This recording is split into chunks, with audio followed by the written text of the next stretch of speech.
Wayo soyayya a zuciya DJ Sauti ya wallahi ta rikita ni jiki gaba daya na bana iya komai. So ya sani sarka kamar na taba hauka, wani sa'in har da kuka.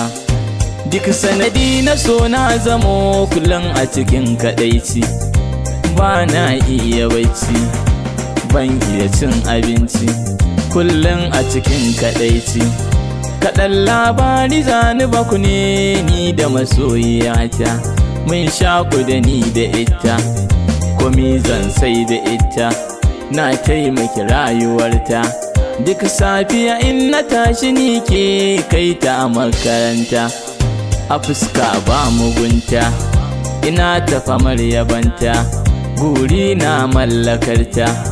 Ashe burin ta so take yi ta ganni cikin ukuba, ni ban yi zaton hakan ba, domin ba halinta ne ba, ba za ta yi man hakan ba.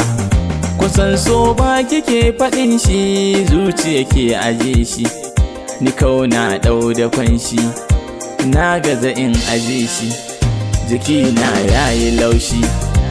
An sanya bikin mu bikin saura ma wata ɗai, ta ƙulla shiri na ƙarya, gurinta ta sani jinya, da na zaci nai amarya.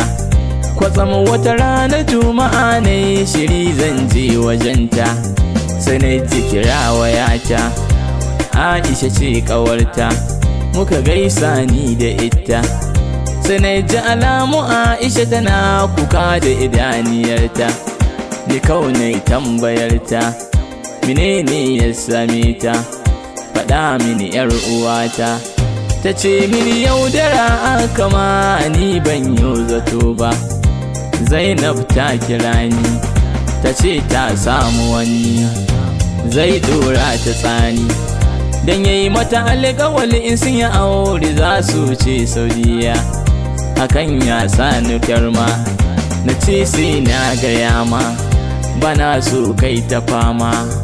Anan take sai na ji ina ganin jiri a idanuwana, jin haka ya daga hankalina, na rasa ya zanyo da raina, gashi ana ta shirin bikina.